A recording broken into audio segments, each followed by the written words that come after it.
मंडळी, आपल्याकडे ग्रामीण भागात एक जुनी म्हण आहे, नाक दाबल्याशिवाय तोंड उघडत नाही. या म्हणीची आठवण होण्याची परिस्थिती सध्या महाराष्ट्रात निर्माण झाली. महाराष्ट्रात गेल्या 40 वर्षापासून मराठा समाज आरक्षणासाठी लढा देतोय. त्यासाठी अनेक तरुणांनी स्वतःचं बलिदान दिले. पण गेल्या 6 महिन्यांपासून महाराष्ट्रात मराठा संघर्ष योद्धा जरांगे पाटील यांनी उपोषणाच्या माध्यमातून हा लढा अधिक तीव्र केलाय. त्यासाठी त्यांनी अनेक वेळा उपोषण आणि एक वेळेस मुंबईवारी सुद्धा केली. त्यांची मागणी मराठा समाजाच्या कुणबी नोंदी आहेत, त्यांच्या नातेवाईक आणि सगळ्या सोयऱ्यांना कुणबी सर्टिफिकेट देण्यात यावे. त्यासाठी मुंबईकडे आझाद मैदानावर कूच करणाऱ्या कोट्यवधी मराठ्यांना मुख्यमंत्री एकनाथ शिंदे यांनी नवी मुंबईतील वाशीमध्ये सगळ्या सोयऱ्यांची अधिसूचना काढून गुलाल उधळून आंदोलन स्थगित करायला भाग पाडलं आणि तिथूनच मराठे माघारी फिरले. 27 तारखेनंतर मराठ्यांनी गावाकडे येऊन डीजे समोर गुलाल उधळला. पण त्यानंतर सरकारने काढलेली अधिसूचना लागू करावी म्हणून मनोज जरांगे पाटलांनी 10 फेब्रुवारीपासून पुन्हा उपोषण चालू केलं. त्यानंतर सरकारने काल विशेष अधिवेशन घेऊन मराठ्यांना 10% स्वतंत्र आरक्षण लागू केलं. पण या निर्णयाचं सर्वसामान्य मराठ्यांनी कुठेही स्वागत केलं नाही. याचं कारण म्हणजे मराठा समाजाची मूळ मागणी जी ओबीसी मधून म्हणजे कुणबी मराठा म्हणून सगळे सोयऱ्यांची अधिसूचना लागू करण्यात आली, ती मागणीच मान्य झालेली नाही. परंतु या निर्णयाचं सर्वसामान्य मराठा समाजाने कुठेही स्वागत केलं नाही. याचं कारण म्हणजे मराठा समाजाची मूळ मागणीची ओबीसी मधून आरक्षण मागण्याची आणि जरांगे पाटलांची सुद्धा तीच मागणी आहे. म्हणजे सरकारने 27 जानेवारी रोजी सगळे सोयऱ्यांची जी अधिसूचना काढली होती ती लागू करण्यासाठी विशेष अधिवेशन बोलावलं होतं. पण सरकारने या अधिवेशनात सगळे सोयऱ्यांबद्दल कुठलंही काही निर्णय घेतलेला नाही. सरकारने मराठा समाजाला स्वतंत्र प्रवर्गात आरक्षण दिल्यामुळे मराठा समाजाचे अत्यंत नाराजी सरकारवर जाईल. सरकारने अधिवेशनात सगळ्या सोयऱ्याची अधिसूचना लागू न केल्यामुळे मनोज जरांगे पाटलांनी आपलं सलाईन सुद्धा काढून फेकलं होतं.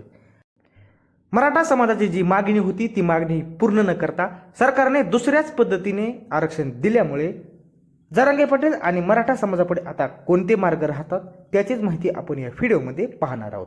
त्यासाठी हा व्हिडिओ शेवटपर्यंत पहा. सोबतच चॅनलला सबस्क्राईब करायला मात्र विसरू नका. मंडळी, काल विधिमंडळात मुख्यमंत्री एकनाथ शिंदे यांनी मी छत्रपती शिवरायांची शपथ घेतली होती ती आज पूर्ण करतोय. मराठा समाजाला 10% आरक्षण लागू करण्यात येते असं म्हणताच विधिमंडळातील सहकारी आमदार आणि मंत्र्यांनी बाके वाजून या निर्णयाचं स्वागत केलं. त्यावेळी त्यांची अशी अपेक्षा होती की मराठा समाजही या निर्णयाचं स्वागत करेल. पण घडलं उलटच. या निर्णयामुळे महाराष्ट्रात कुठेही सर्वसामान्य मराठ्यांनी फटाके वाजवणे तर लांबच, उलट त्या निर्णयाच्या कागदपत्रांची होळी केली. त्याचं कारण म्हणजे जे आरक्षण सरकारने दिले ते कोर्टात टिकेल की नाही याबद्दल मराठ्यांना शंका आहे. अगोदर 2 वेळेस दिलेलं आरक्षण कोर्टात टिकलेलं नाही आणि तेच आरक्षण सरकारने परत दिल्यामुळे या निर्णयाचं स्वागत सरकारच्या अपेक्षेप्रमाणे समाज करेल ही आशा सुद्धा फोल ठरली. त्यामुळे पुन्हा एकदा महाराष्ट्रात मराठा आंदोलन तीव्र होण्याची शक्यता आहे आणि यामुळेच सरकारचं नाक दाबण्याचं काम मराठ्यांकडून या 3 प्रकारे होऊ शकतं. त्यातील पहिला पर्याय म्हणजे या अगोदरच वापरलेले नेत्यांना संपूर्ण गावबंदी. मंडळी, मराठ्यांनी या अगोदरच नेत्यांसाठी गावबंदीचं शस्त्र उगारलं होतं. गाव आमचं, गावगाडा आमचा, गावात कुणाला येऊन द्यायचं हा निर्णयही आमचाच. या तत्वात गावकऱ्यांनी एकत्र येत पुन्हा एकदा नेत्यांसाठी गावबंदीसारखा निर्णय मराठा समाज घेऊ शकतो. त्यामुळे पुन्हा एकदा नेत्यांना महाराष्ट्रात फिरणं अवघड होऊ शकतं. कारण मराठा नाही असं क्वचितच गाव महाराष्ट्रात असणार आहे. त्यामुळे हा पर्याय मराठा समाज सर्रास वापरू शकतो. दुसरा पर्याय म्हणजे निवडणुकीला हजारो फॉर्म भरून निवडणूक घेणंच अशक्य करणं. हा पर्यायही मराठा समाजाकडून वापरला जाऊ शकतो. एकाच मतदारसंघातून हजारोंच्या घरात किंवा त्यापेक्षा अधिक आकड्यात उमेदवार उभे राहिले तर निवडणूक आयोगाला निवडणूक घेणं अशक्य होऊ शकतं. कारण निवडणुकीला तर फॉर्मॅलिटी पूर्ण करून कुणीही व्यक्ती उभा राहू शकतो. त्यासाठी कोणीच प्रतिबंध करू शकत नाही. म्हणूनच 5-10 हजार लोक लोकसभेसाठी उमेदवार म्हणून एकाच मतदारसंघात उभे राहिले तर निवडणुका घेणं इलेक्शन कमिशनला शक्य होऊ शकणार नाही. यातच एक दुसरा पर्याय म्हणून जरांगे पाटील स्वतःचे मराठा समाजा पुरस्कृत उमेदवार उभा करू शकतात. मतांचं डिवायडेशन बाकींच्या पक्षात झालं आणि एक गठ्ठा मतदान मराठा समाजाचं मराठा उमेदवाराला झालं तर महाराष्ट्रातून 20-25 खासदार हे मराठ्यांचे निवडून येऊ शकतात.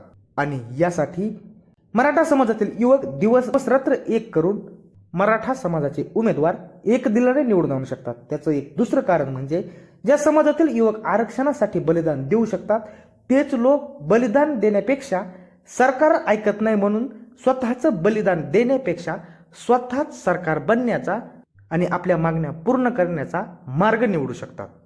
त्यानंतर तिसरा पर्याय उरतो म्हणजे आतापर्यंत जसं जरांगे पाटील यांनी उपोषण केलं तसं जरांगे पाटील टोकाचं उपोषण करू शकतात किंवा महाराष्ट्रातील मराठे पुन्हा एकदा शेतकरी आंदोलनाच्या धर्तीवर मुंबईकडे कूच करू शकतात आणि आरक्षणाची मागणी पूर्ण झाल्यानंतरच मुंबई सोडणार अशीच भूमिका त्यावेळी या मराठा आंदोलकांची असू शकते. त्यामुळे वरीलपैकी कोणती भूमिका जरांगे पाटील आणि मराठा समाज लागू करेल तुम्हाला काय वाटतं ते कमेंट करून सांगा. व्हिडिओ आवडला असेल तर व्हिडिओला लाईक करा, शेअर करा आणि सोबतच चॅनलला सबस्क्राईब करा.